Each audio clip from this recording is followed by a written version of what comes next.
To be honest, and this isn't going to be super uplifting. I feel very helpless. I don't know what to do. I don't like. It kind of feels like everything we're being told to do to change these things. Like everybody vote, everybody make your voice heard. It's like, all right, we did that, and the bad guys just keep winning. You know, like it's beyond repair in some ways. I truly just think America needs to burn it to the ground.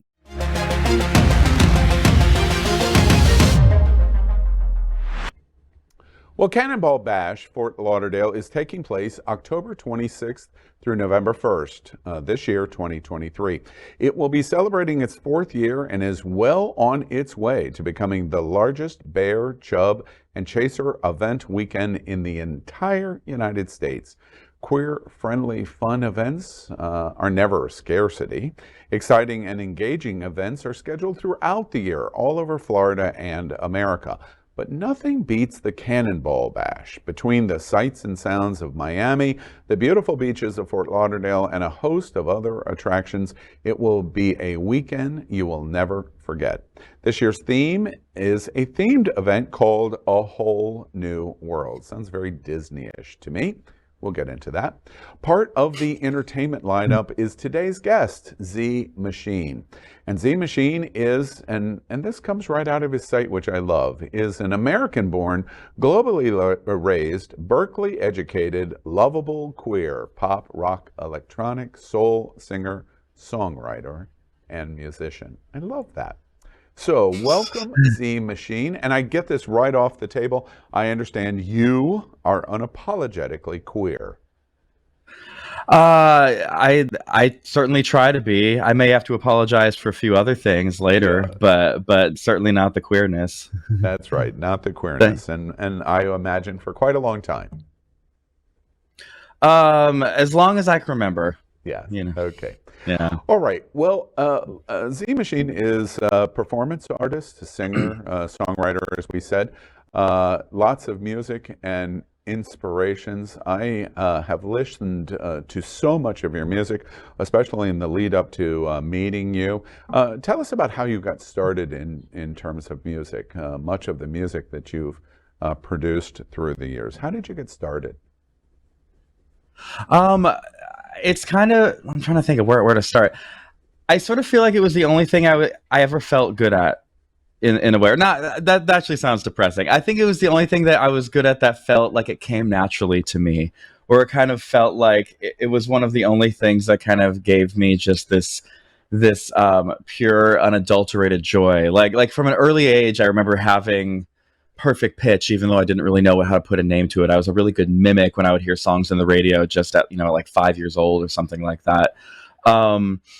And in music school or music classes back in like middle school and high school, I just kind of seemed to pick up on things really intuitively.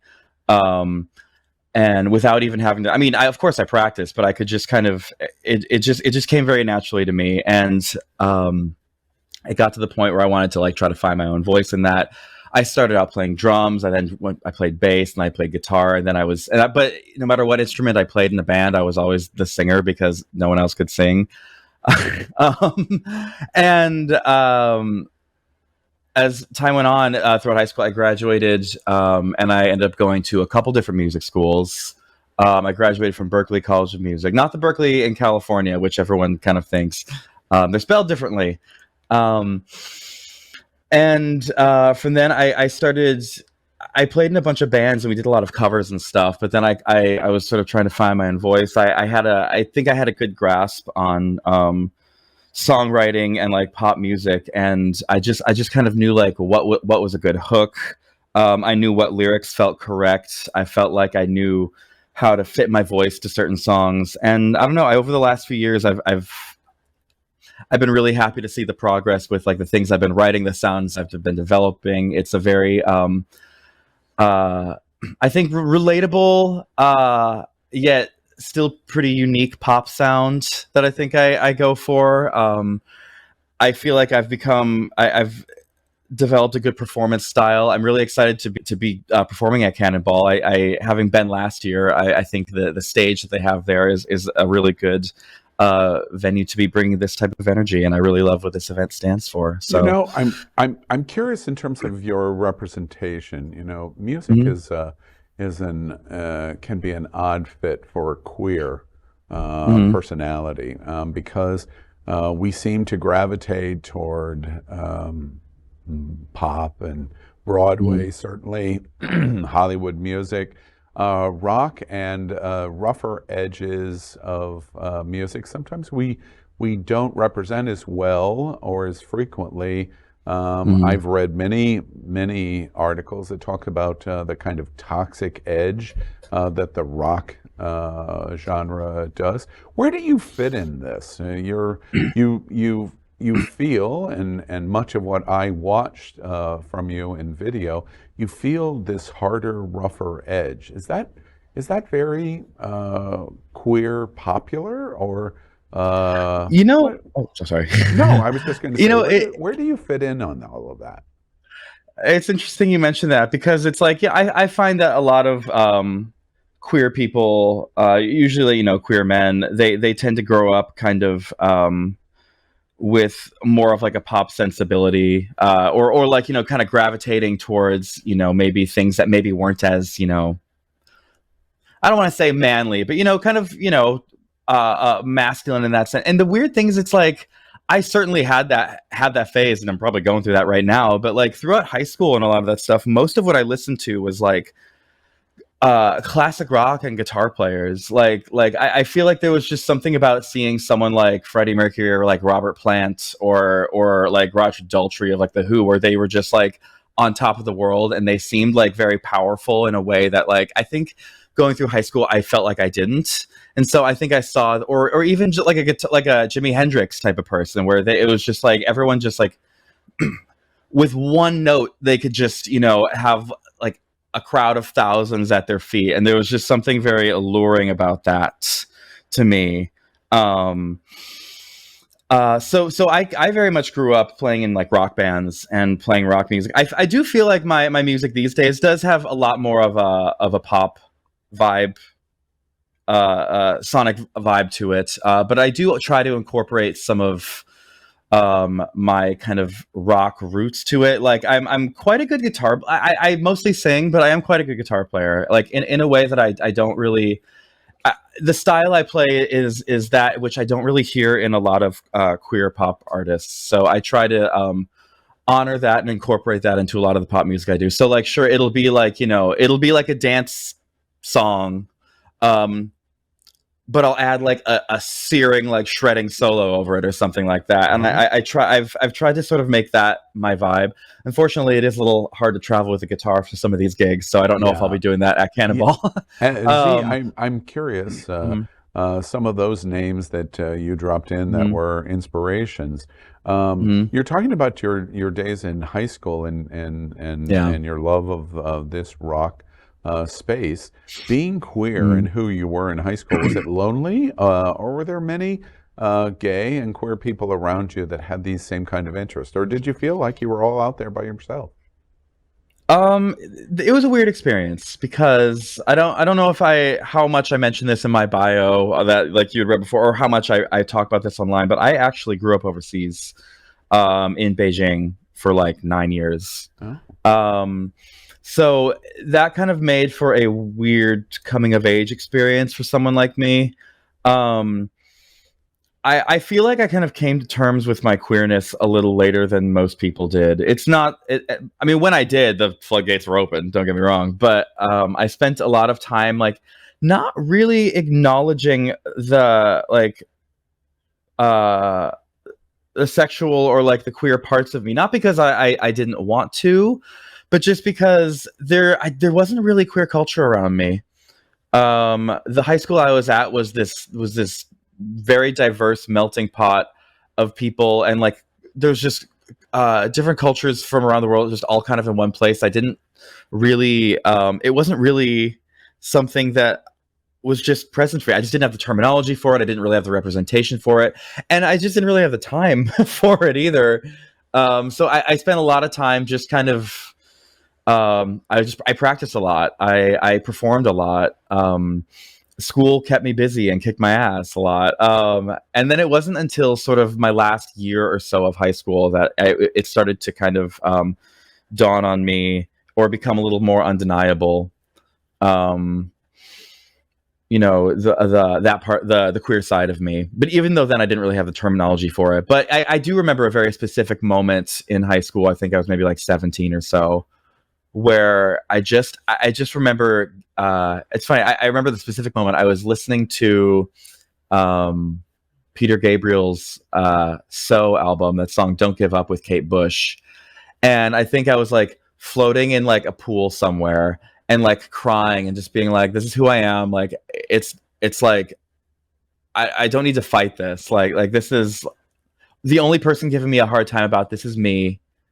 And here's the thing: I feel very lucky to have been to have had the upbringing I did, because the family environment I grew up in, I was never told that I couldn't be exactly who I was, and I know that that's not most people's experience. So I'm grateful for that. You're very lucky for that. I know. I really, and so it's any like hardship or hardness or self doubt has all kind of come from within.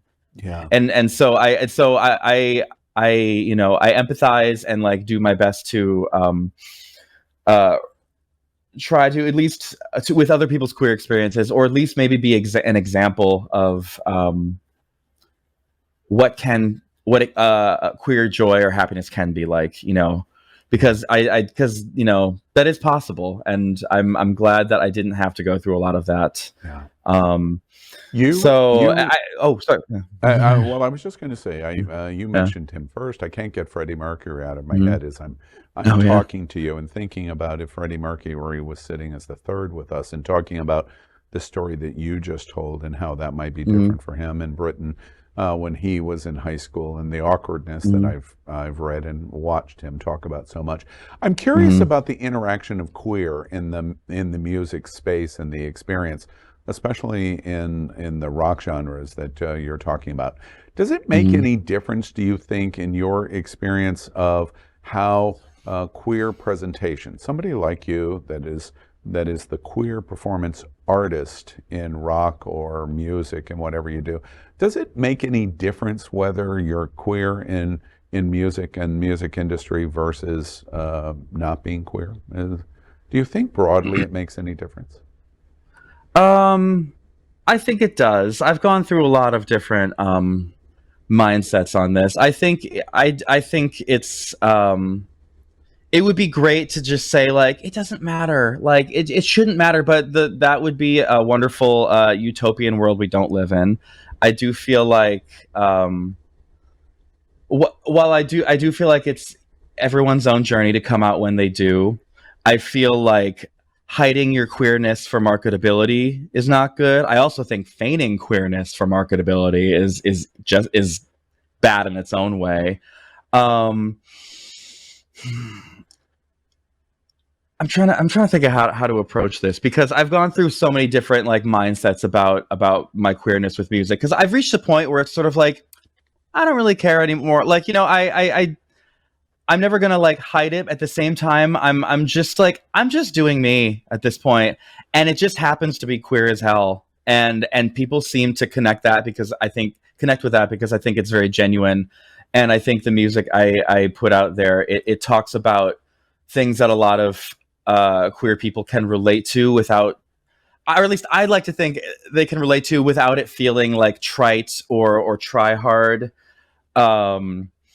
Because I'm pretty self-aware, and without being like saccharine about it. And I think that maybe has been part of what my music connects to with people. And it also, happens to be catchy, and gay people love a pop hook. And then it also has that type of edge for the people who maybe like a little bit of that.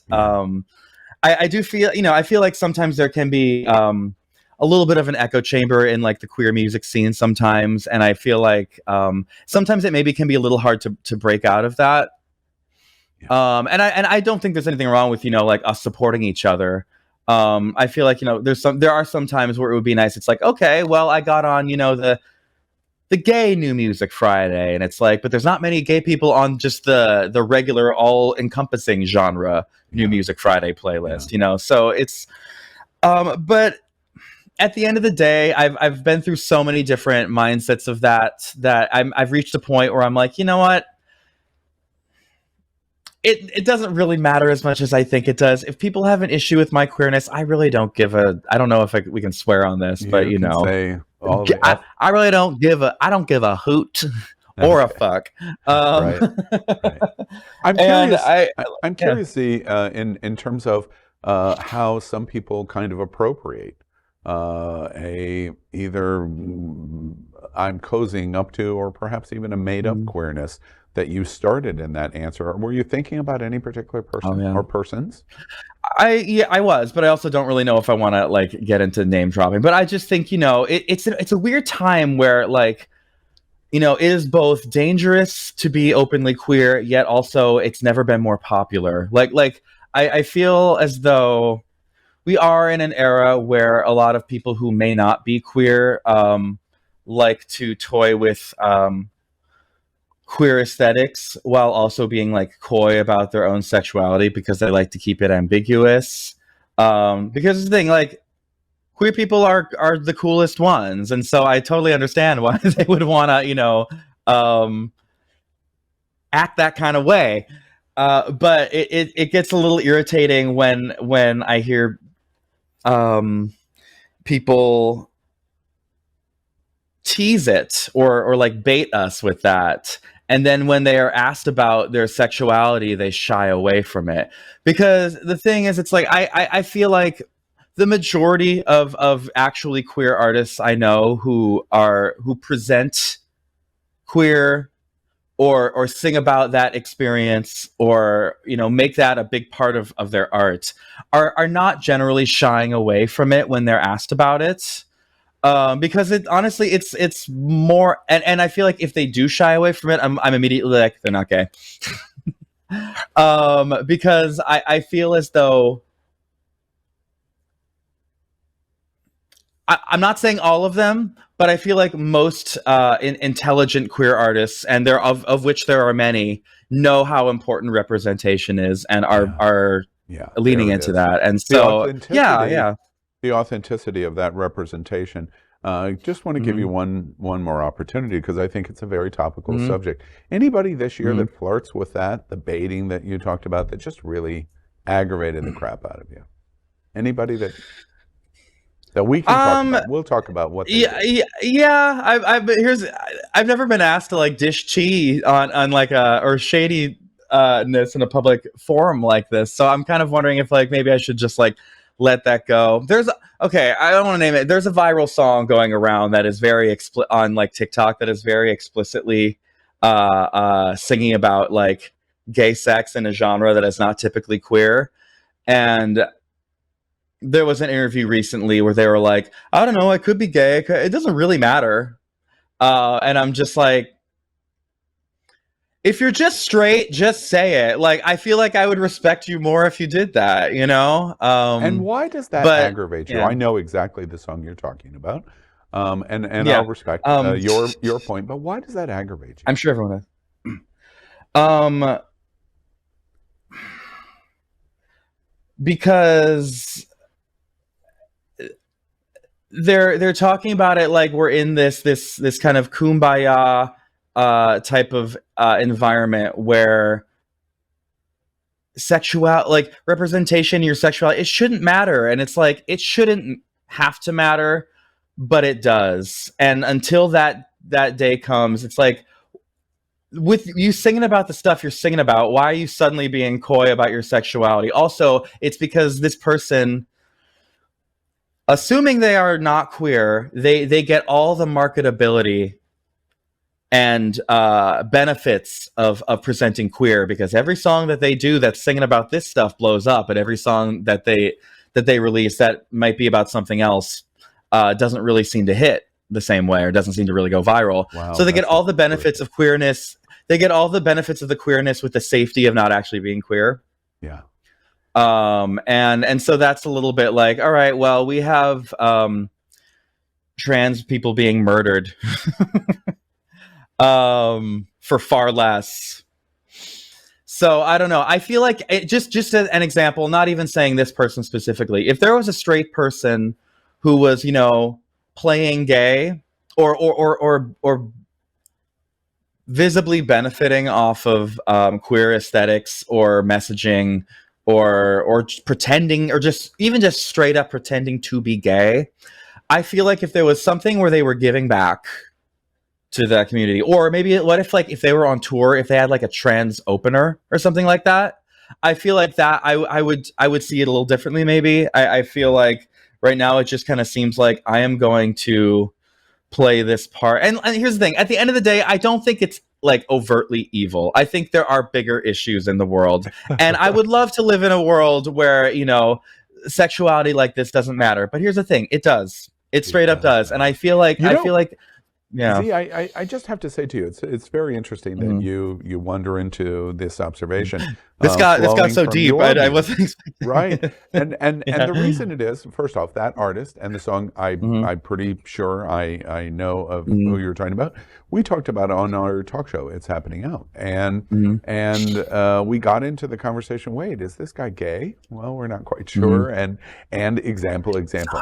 Right, and he's not, and I guess to the same conclusion you do.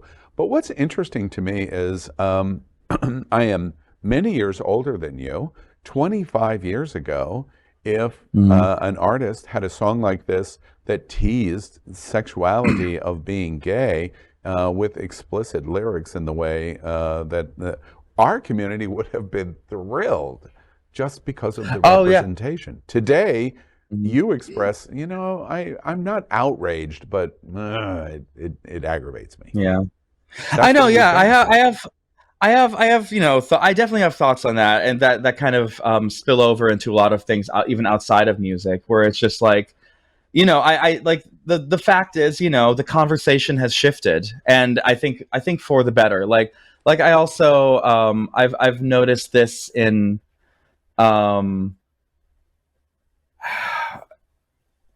trying to think of how to say this. Is kind of shifting away from music, but it's a similar type of conversation where I feel like the attitude of if I may say, I don't want to get like too graphic on here, but like, ew, vaginas, gross, I feel like is maybe at one point, maybe 20, 30 years ago, would have been a very like bold statement to be like a man, refusing something that was expected of him from, a heteronormative society. But I think nowadays the conversation has evolved to be more nuanced, being it's like there are men with vaginas whose bodies you are invalidating. Yeah. And so, and no one's saying you have to sleep with them. No one is forcing you to do that, but to express disgust at another queer person's body like that, I think we have to kind of move the conversation forward a little bit with that. Like sure, I think it would have been amazing to have that representation back in there. But the thing is, it's like queer baiting didn't really happen back then, because for the most part, I think back then that would have been career suicide for that person. Yes, that's is the thing. It's very interesting. Yeah. They're using it for career success today, which is a whole different thing. Let's thank you. You're very clear here on music and queer baiting. I want to take a moment. So much when you look at your history, you have talked so much about sobriety and the things that you've gone through. I just want to touch base in just briefly about words that you've said in the past, people that follow you, that are fans of yours. Where are you today on that subject?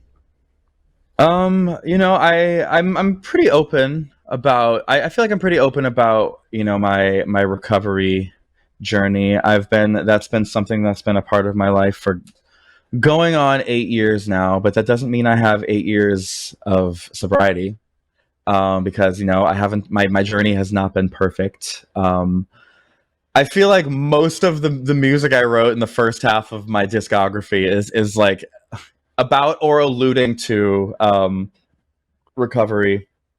It's I've got about it's been about 3.5 years for me this time around. It's something I'm still pretty active in, and it's something that has I've done my research. You know, like I've done enough research. I know that this is what works for me. I feel like there is nothing left for me out there in that sense. My life is astronomically better, having chosen this path that I have.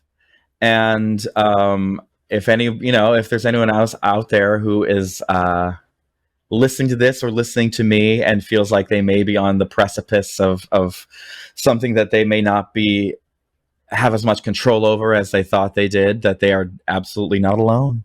Yeah. And you know, while I can't, you know, necessarily take on everyone's burden, I if you ever see me or meet me and, you know, need to talk, it helps me as much as it helps you. So Yeah. Beautiful sentiment. Yeah. And I just echo in, I weigh in on the observation you just made. There are many, many people listening to you right now that either have not started that journey or at the very beginning of that journey. And to be at 3.5 years of success is quite an achievement. Congratulations. Let's talk Thank you. about It's the longest I've gotten. So yeah. Yeah. Let's talk about yeah. Cannonball Let's do that, Bash. please. A very unique event. First off, it's very unique to me. I've been involved in many, many big LGBT events around America and really all over the world. Cannonball is unique to me, having been to Cannonball, because of its embracement of, first and foremost, body positivity and the idea that diversity is really lived at this.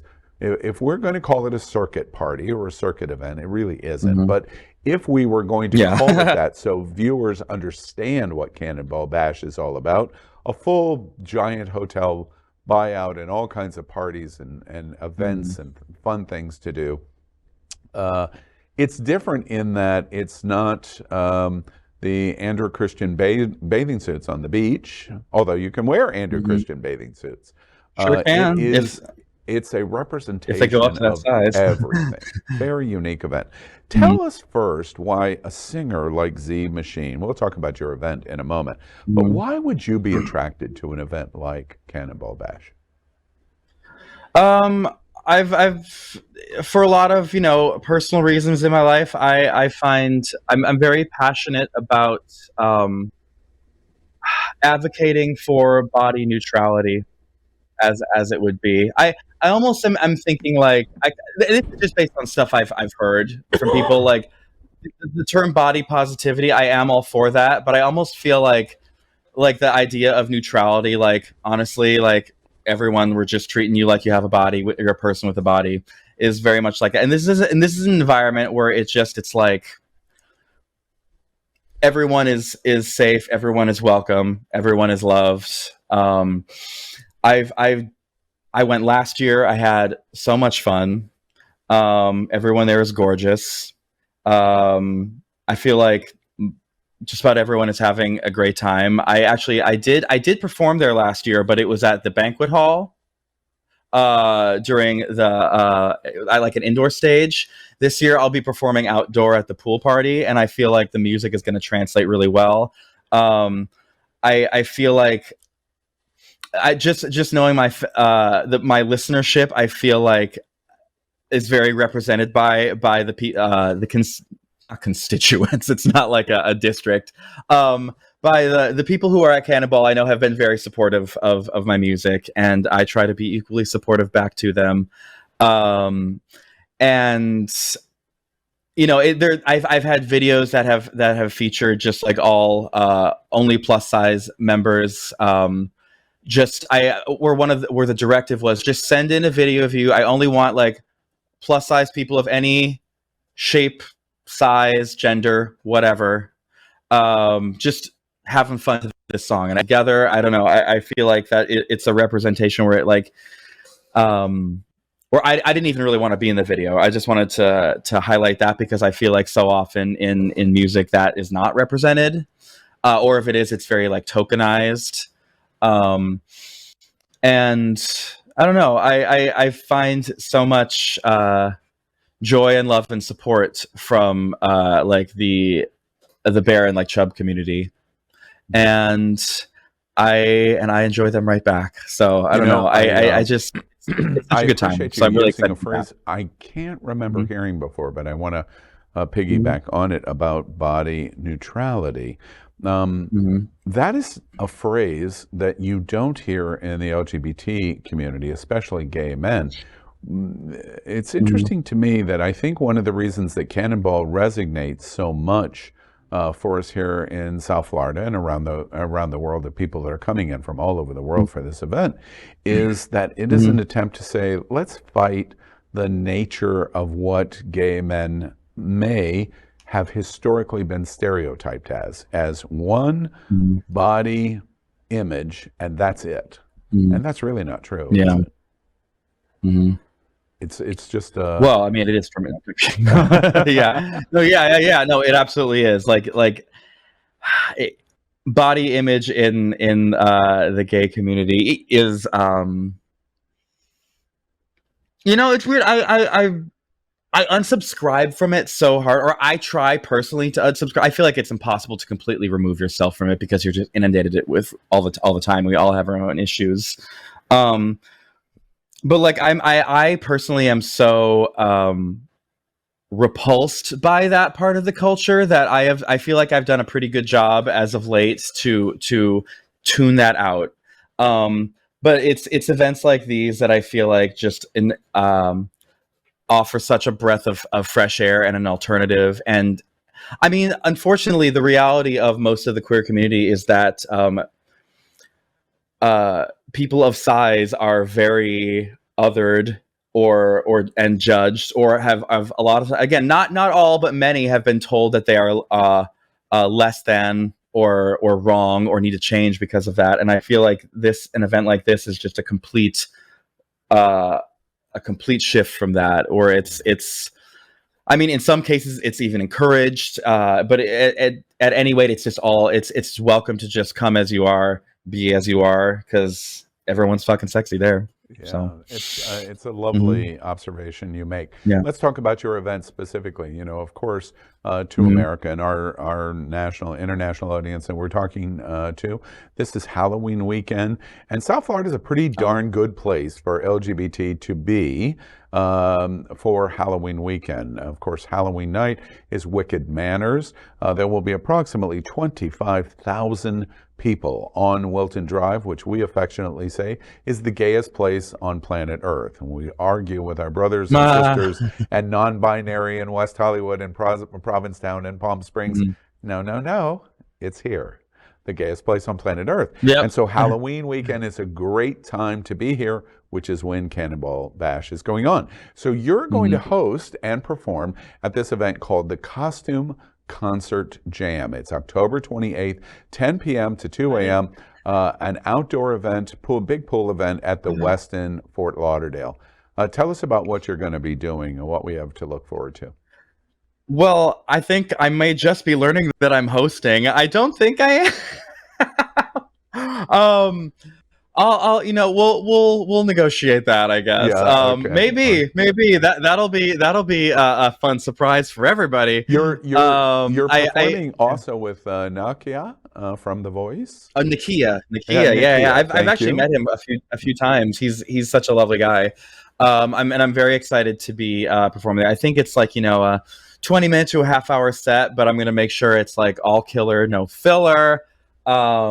It's I've the concert last year at the pool party was so cool. It was just like lights going on in the pool, big like stage set up by it, and I'm just like, oh, this is. And I said to myself, oh, I need to do this next year. This is where these songs should be, um, and I kind of felt bad because like I was so kind of like stressed in the planning of it last year that I didn't bring anything to wear for Halloween, so I felt very out of place. So I'm gonna have to Yeah, get on that this yeah, year. Yeah. exactly. Mhm. 25,000 of your new closest friends. Oh So my god. it sounds like a fun event on the Mhm. 28th. And again, I mentioned what it Mhm. is called it's called the Costume Concert Jam. So I Mhm. imagine costumes are involved. I know you are the They sure were. concert, and I'm not exactly sure what the jam is, but it sounds fun. The jam, jam. I'm the jams. I'm the You're jams right jam there. too. The concert and the jam. Yeah. I wanted to mention real quickly, you recently headlined, you performed a show in New York City at the Bowery Electric. You still tour. You do your music around the country. Tell us about what that experience is. What is it that excites Z Machine today?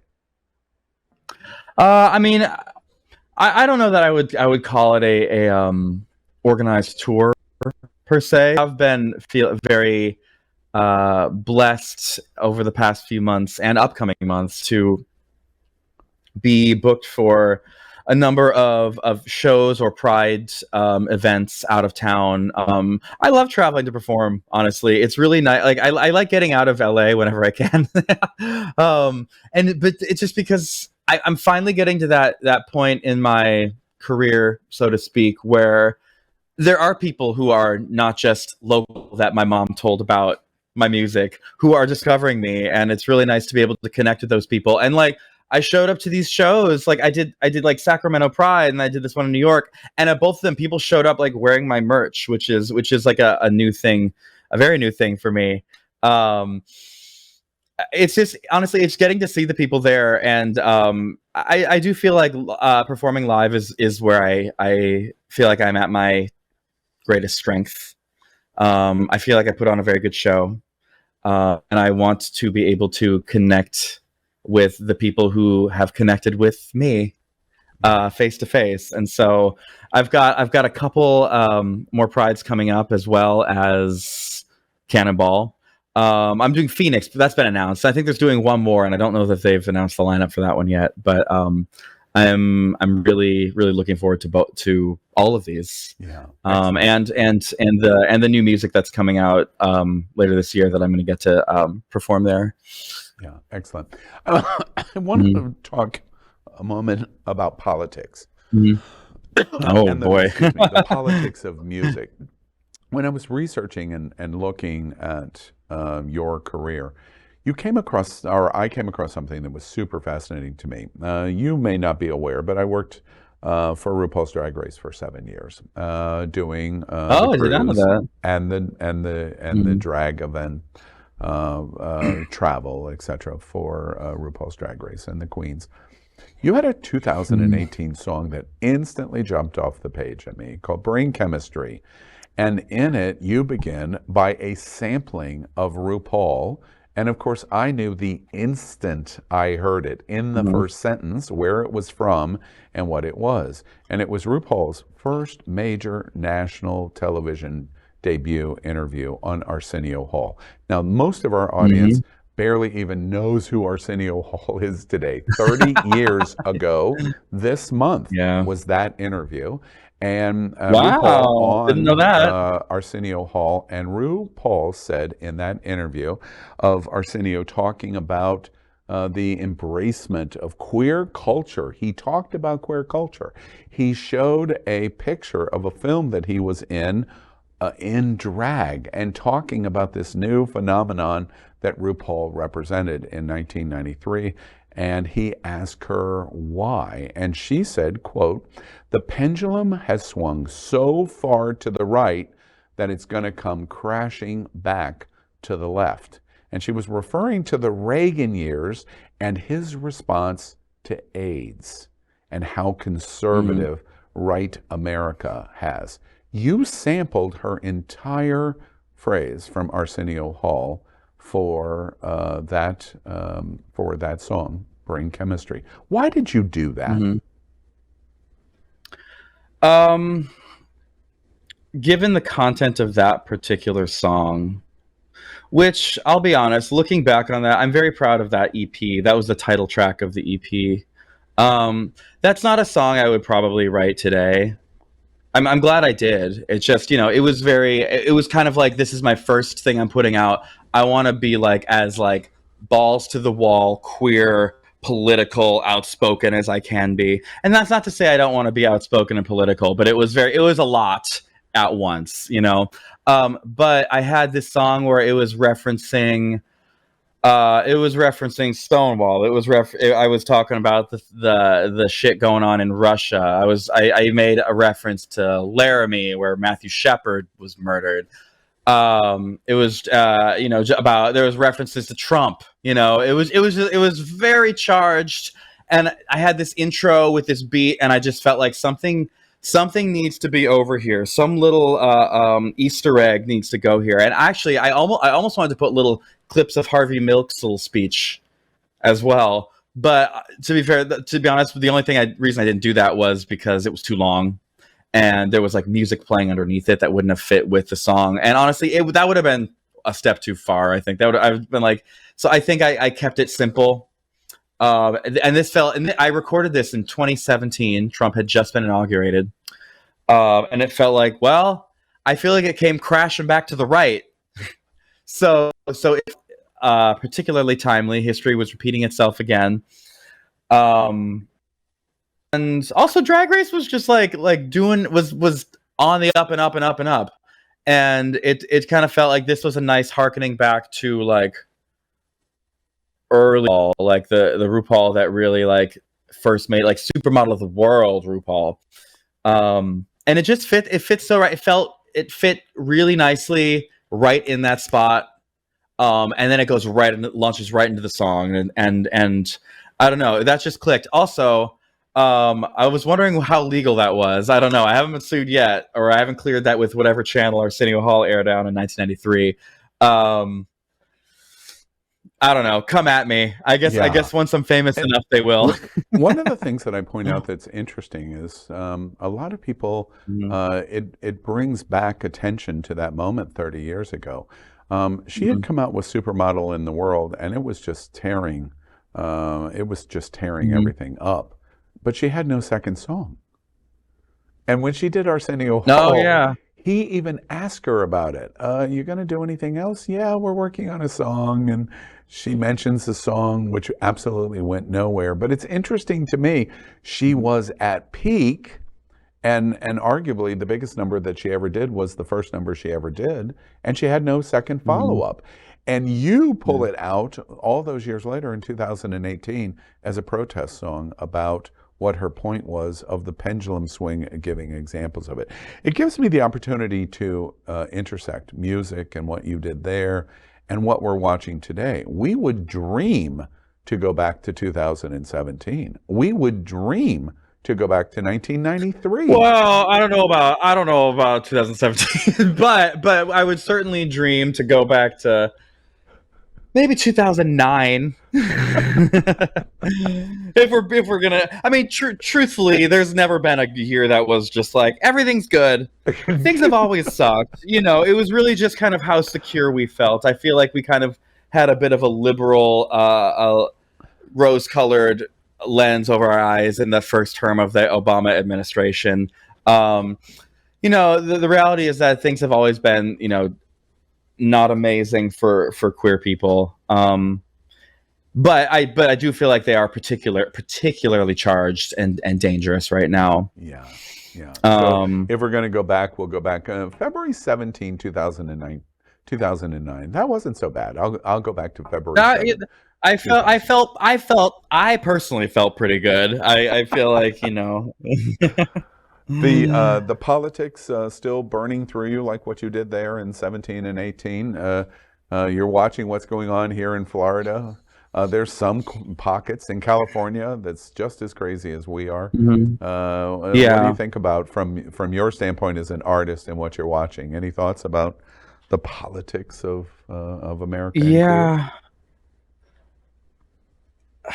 Yes, to be honest, and this isn't going to be super uplifting. I feel very helpless. I don't know what to do.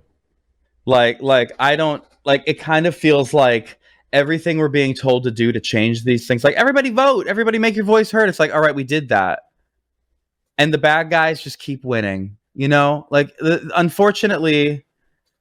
I mean, I'm not saying like, so stop, give up. I'm not saying give up, but it kind of feels like it's beyond repair in some ways. Like I truly just think America needs to burn it to the ground, because the corruption and the evil that is just in power right now is so deeply rooted in both the voters and in the Supreme Court, that I don't think going to the ballot boxes is really making the changes we had hoped or thought it would. And like I don't know what it's going to take, and I feel a little nihilistic about it. That doesn't mean I'm going to stop doing what's right, or voting for the change that needs to happen, but it's really unfortunately disheartening. And I you know we've and I don't know that I felt that way 10 years ago. Yeah. But we've just backslid. Like, I feel like socially, on an individual level, I think there is more of a groundswelling support for equality on all fronts than there ever has been. But for some reason, the laws getting passed by the people in power are worse. And I'm just kind of like, what is this disconnect? It's because there are just these absolute evil supervillain sociopaths who have found their way into positions of power, who rile these extremists up, and then suddenly they are the ones dictating what is law. And even though I feel like the majority of people are in support of more liberal policies, and so it's just so infuriating, because I don't know what to do. I just want to see them all disappear. Like everything needs to change, but I don't know what that's going to take. An uprising, I'm going on record saying I am not advocating for that, but I do feel like simply whatever we've been doing, unfortunately, they're just playing dirtier. Yeah. I need to see some liberals playing dirty. Okay. Yeah. I feel like when they go low, we go high. I feel like we need to go lower. We need to go lower. Right. Lots of conversation about it. You have given us a good soundbite. I'm gonna share this segment of the interview with my friends up in Orlando at Disney and Marvel, because we have to fight the sociopathic supervillains. So that's what we'll do at Marvel going forward. They're going to create sociopathic supervillains, and we're going to fight them. I want to take a moment to talk about finally. I understand you're developing a clothing line, or you have a clothing merchandise product. What is that about? I would say a clothing line is a stretch. However, I do have a merch store open after 5 years of putting that off. These are just some of them. These were that we were gonna, a friend of mine, Daniel, and he's helped me out designing these shirts, and this is just the Pride tees. There's also ones with graphics on them, but we felt honestly that the rainbow one is our best seller. We were just gonna do it for Pride season because we launched it in late March. But we decided to keep those up year round. We've got Pride, trans, and non-binary representation. Then we've also got ones that have actual like graphic images on them. Also, just because I do feel like a lot of my fan base, bigger people. So they go all the way up to 5XL. You would be amazed, and maybe you wouldn't be amazed. Actually, it might be very not surprising that so much merch goes up to 2XL. And if I had that after, talking the talk I've done all these years about, body representation and, plus size neutrality and fat liberation, to not go up as big as I could manufacture, I feel like would be a disservice to the people who have supported me all these years. And it's been going great. I'm really, it warms my heart every time I see someone's story, Instagram story, and I just see them wearing my shirt. I'm like, so That's great. Well, I encourage everybody. ZMachine.myshopify.com. Z Machine's music. now, and it's quite interesting. It's also quite catchy.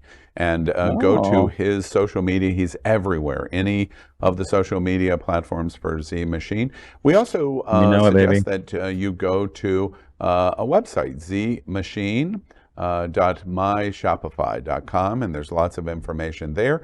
And of course, he's going to be Mm. performing at Halloween weekend at Cannonball Bash here in South Florida.